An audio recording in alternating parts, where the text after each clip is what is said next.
സുഹൃത്തുക്കളെ, biggest super star Prem Nazir സാറിൻ്റെ ദാനധർമ്മങ്ങളെക്കുറിച്ച് നമ്മൾ ഒരുപാട് കേട്ടിട്ടുണ്ടല്ലോ.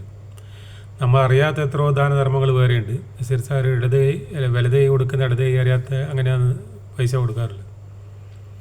അതിലൊരു സംഭവം ഇവിടെ പറയാം. ഒരു ദിവസം രാത്രി ശ്രീകുമാർ നമ്പിച്ചേട്ടൻ്റെ വീട്ടിൽ ഒരു സിനിമാ ഫീൽഡിലുള്ള ലൈറ്റ് ബോയ് ഓടി വന്നിട്ട് കോളിംഗ് ബെല്ലടിച്ച്. അപ്പോൾ ശ്രീകുമാർ നമ്പിച്ചേട്ടൻ ഡോർ തുറന്നൊരു ലൈറ്റ് ബോയ്, എന്താ ഈ രാത്രി വന്നേ ചോദിച്ചാലും പറഞ്ഞ്, എൻ്റെ ഭാര്യയ്ക്ക് പ്രസവവേദന വന്നിട്ട് ഹോസ്പിറ്റലിൽ അഡ്മിറ്റ് ചെയ്തിട്ടുണ്ട്. അപ്പോൾ ഡോക്ടർ പറയുന്നത് സർജറി വേണ്ടി വരും, അപ്പോൾ അതിനുള്ള പൈസയില്ല, പെട്ടെന്ന് പൈസ പിന്നെ അതിന് വേണ്ടിയിട്ട് വന്നതെന്ന് പറഞ്ഞു.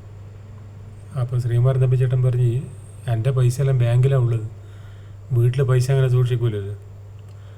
അപ്പോൾ അങ്ങനെ പറഞ്ഞിട്ട് പോയി തിരിച്ചു പോകാൻ പോകുമ്പോൾ ശ്രീകുമാർ നമ്പിച്ചേട്ടൻ്റെ ഭാര്യ അദ്ദേഹത്തെ വിളിച്ചിട്ട് പറഞ്ഞു, ഞാൻ ഇവിടെ കുറച്ച് പൈസ ഇടയ്ക്കിടയ്ക്ക് ശ്രീകുമാർ നമ്പിച്ചേട്ടൻ കൊടുക്കുന്ന പോക്കറ്റ് മണി സൂക്ഷിച്ച് വെക്കുന്നു, അതെല്ലാം എടുത്തിട്ട് കൊടുക്കാമെന്ന് പറഞ്ഞു. അങ്ങനെ അതൊക്കെ എടുത്തിട്ട് കൊടുത്തതിന് പിന്നെ ശ്രീകുമാർ നമ്പിച്ചേട്ടൻ പറഞ്ഞ് നസീർ സാറിൻ്റെ അടുത്ത് പിന്നെ പോയിക്കോന്ന് പറഞ്ഞു, നസീർ സാർ തരുമെന്ന് പറഞ്ഞു. അപ്പോൾ ബോയ് പറഞ്ഞ്, നസീർ സാർ സ്ഥലത്തില്ല, ഞാൻ അങ്ങോട്ടാണ് ആദ്യം പോയത്.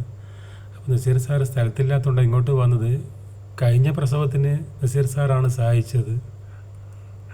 അങ്ങനെ അത് പറയുമ്പോൾ ശ്രീകുമാർ നമ്പിച്ചേട്ടൻ പറയുന്നത്, ഇയാളെ ഭാര്യൻ്റെ കഴിഞ്ഞ പ്രസവത്തിൻ്റെ പൈസ കൊടുത്തത് നസീർ സാറാണ്, അപ്പോൾ ഇപ്രാവശ്യം നസീർ സാർ ഇല്ലാത്തതുകൊണ്ടാണ് ഇങ്ങോട്ട് ഓടി വന്നതെന്ന് പറഞ്ഞു.